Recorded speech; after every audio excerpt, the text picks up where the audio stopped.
Join us for a day on Maui. We are on Maui for the day to go whale watching, and it is way too early for me, so I don't know how chipper I'm gonna be, but I'll at least show you what I can.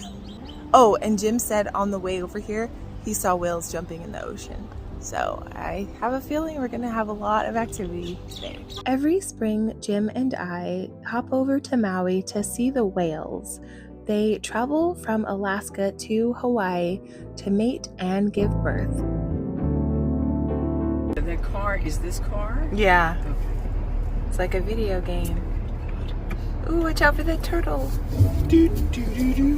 That's Tetris. Yep. Tetris doesn't have turtles. My way out of here. It's about a half-hour flight from Oahu, and we typically take the first flight in and the last flight back to maximize our travel opportunities. We used to go to Lahaina, but sadly, as you know, the Maui fires in 2023 made that no longer possible. Instead, we now go to the Pacific Whale Foundation in Wailuku. The Pacific Whale Foundation is a nonprofit organization that works to protect ocean and marine life through science and advocacy, and by inspiring environmental stewardship.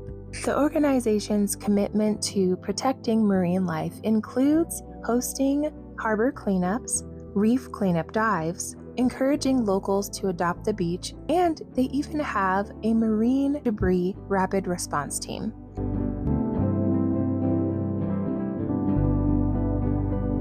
We are on the boat, just barely made it by the skin of our teeth. Probably a male following this female around, hoping to get lucky. Nice, yeah guys, so we are looking for body parts, and the main body part that we are seeing right now is their dorsal fin. And we got a tail! And we got another fluke! Nice guys! Oh, 1 o'clock! Super close to our sister boat explorer. Say hi, Captain Joe. Humpback whales travel for thousands of miles in order to access the warm waters surrounding Hawaii. They give birth to calves, and when those calves are born, they only have a thin layer of blubber, and so they can't handle the frigid waters of the North Pacific. Additionally, orcas, the whale's predators, like to frequent cold and deep waters, and so by giving birth to their calves near Hawaii, they are able to avoid said predators. That being said, they aren't able to feed while they're here. They actually sustain themselves on the food that they've eaten during the summer months, and the calves, of course, nurse from their mothers. 11 o'clock! Coming up to say hi!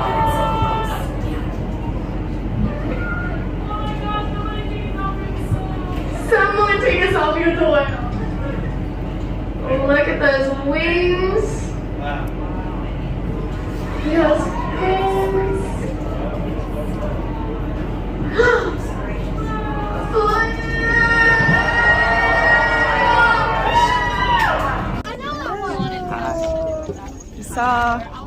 Saw a baby and a mom and an escort. Yep.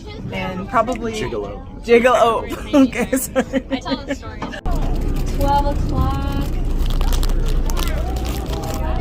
Fluke, yeah. 6, 7.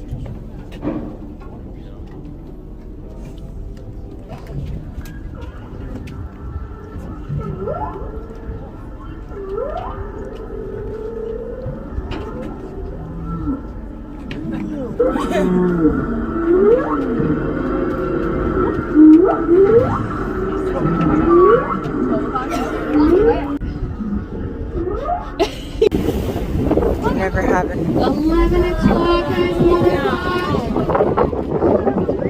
3 in a row. The whales begin their journey in the fall, and it takes them about a couple of months to get here. The juveniles and yearlings get here first, the males second, and the pregnant females get here towards the end. Of course, there are also non-pregnant females who come here and mate.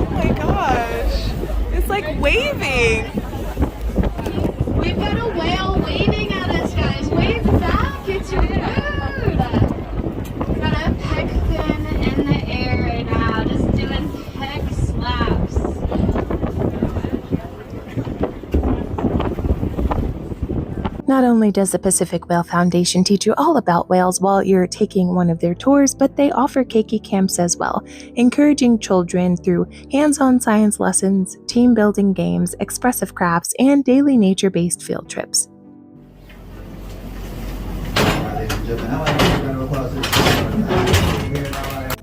After that epic whale tour, we headed over to the ʲᴇ General Store and Cafe, which is right next to the harbor. And get this, guys, they have an entire vegan menu. Not only is that extremely rare in general, but you wouldn't expect to find that in a place like this that doesn't even have a lot of shops. So I was pleasantly surprised. I got a vegan burger, which of course I forgot to take footage of. And it was a little bit pricey, but if you are going to take a whale tour over here, at least you have options. After leaving Wailuku, we always have the rest of the day to explore. We were thinking of going to a beach, but it was a bit cold. So instead, we headed over to บํ, which is in the Central Valley. It's got a lot of shops and art galleries and restaurants. It has a vintage vibe to it, which is really fun. It's a great place to get souvenirs if you're into that. Of course, since we live in Hawaii, we don't really have much need for souvenirs, but we did like looking around. Paia is east of the Kahului Airport and just before the road to Hana, which, by the way, I've never done. I'm kind of scared. I've heard it's a one-lane road, and if you get to a point where there's a car coming towards you, one of you has to back up. I don't know, it doesn't sound like my kind of thing, but maybe on a future upcoming trip, we'll see. In the meantime, we'll just keep it low-key. I like that all of the islands have a different personality. Wow, look at this relic. Do you think it works? Go ahead and pick it up and find out. I'm not touching that thing, it's probably filthy. So far, every time I've come to Maui, it's been super chill and laid back compared to Oahu, which is kind of a funny thing to say because it's like comparing lemons to limes. All of the islands are more laid back than the mainland, of course.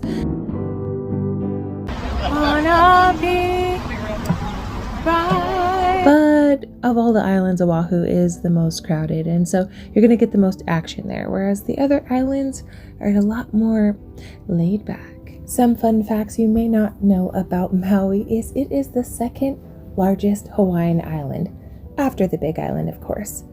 It is home to the Haleakala National Park, which houses the world's largest dormant volcano. I actually didn't realize that it was a dormant volcano. Also, Maui apparently has some of the best coffee in the world. And it turns out that Maui onions are so sweet and mild, they can be eaten like apples, which explains why Maui onion chips are so good.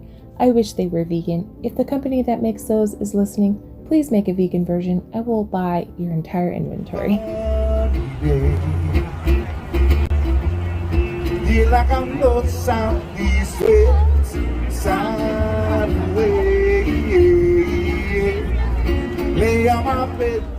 At the end of our Maui day trips, we like to head over to the food truck park near the airport. This is where I first learned about LifeOfLolaaa Eats.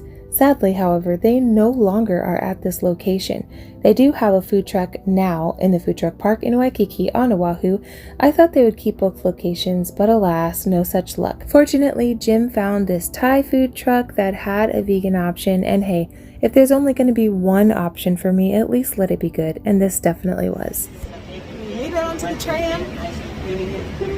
After turning on the rental, we got food and we got more food, and we saw shops, we saw whales. Worked out great, huh? And more whales. What a great trip. I hope you enjoyed coming to Maui with us this year. The whales never disappoint. So if you're planning a trip to Maui in the winter and early spring months, I highly recommend checking out the Pacific Whale Foundation. All right, I will see you in the next video. Aloha.